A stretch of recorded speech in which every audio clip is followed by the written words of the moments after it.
विधानसभा में प्रश्नकाल महत्वपूर्ण समय होता है जब आप अपनी स्थानीय मुद्दों को प्रश्नकाल के वक्त रख सकते हैं, मगर अपने नेता को खुश करने के लिए विधायक अपने कर्तव्य भूल जाते हैं और अनगर्ल बातों को लेकर बॉयकॉट करते हैं, जिसकी वजह से उन्हें निलंबित किया गया। विधानसभा अध्यक्ष ने आग्रह किया कि आप सदन चलने दें और प्रश्न कल के बाद आपके मुद्दों को भी सुना जाएगा, मगर कांग्रेस के विधायक अपने नेता को खुश करने में लगे रहते हैं। उनको जनता से कोई सरोकार नहीं है, जनता की समस्या को पटल पर रखना ही नहीं चाहते हैं, वो केवल अपने नेता को खुश करना चाहते हैं, जिसकी वजह से लगातार सदन की कार्यवाही को बाधित करते हैं। ऐसा आरोप विधायक धर्मजीत सिंह ने लगाए हैं।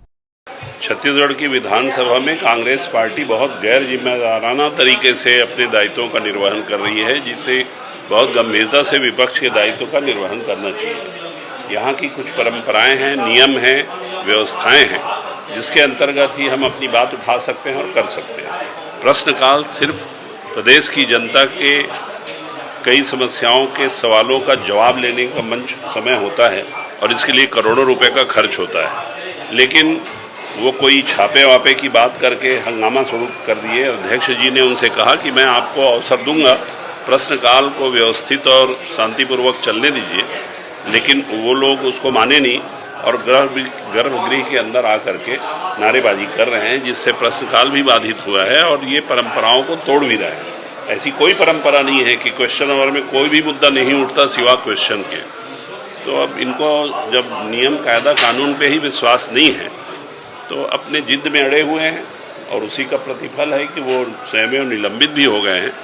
और वो कानून और कायदे का पालन करना तो कांग्रेस पार्टी के सिद्धांत और नियम और प्रक्रिया में तो है ही नहीं। देखिए, कोई छापे वापे की बात कर रहे थे, वो क्या चाह रहे हैं ये तो वो बताएंगे, लेकिन प्रश्नकाल में चाहे कितनी भी बड़ी कोई भी घटना हो या बात हो, प्रश्नकाल में उठाने का कोई न नियम है, न व्यवस्था है और न परंपरा है। प्रश्नकाल के बाद जीरो आवर में इस मामले को उठा सकते थे और उठाना भी चाहिए और उठाते भी रहे हैं। हम लोग भी उठाते हैं, वो लोग भी उठाते हैं, लेकिन उनको 1 घंटे प्रश्नकाल तक भी चैन नहीं मिला और वो अपनी बात कहने के लिए आमादा हो गए। सभा अध्यक्ष महोदय, जो परंपरा है कि बेल में आने के बाद स्वयं निलंबित होते हैं, विधानसभा अध्यक्ष महोदय उनसे कहते हैं कि आप बाहर जाएं। अगर वो नहीं जा रहे हैं तो ये कोई महाराष्ट्र का सदन नहीं है, यहाँ पर कोई बल प्रयोग तो होता नहीं है, निवेदन ही कर सकते थे और उन्होंने वो किया। लेकिन समझना नहीं समझना कांग्रेस पार्टी के विधायकों का काम है। देखिए, बिल्कुल याद रखना चाहिए और कौन क्या बोल रहा है उसके लिए मैं यहाँ जवाब नहीं दे सकता। जो भी अपराध हुआ है उसमें ईडी जांच करेगी। ईडी एक स्वतंत्र संस्था है, उसके कार्यप्रणाली पर प्रश्नवाचक उठाना सरकार के और संविधान में प्रदत्त किए गए अधिकारों का अपमान है। CCN शार्प न्यूज के लिए ब्यूरो रिपोर्ट।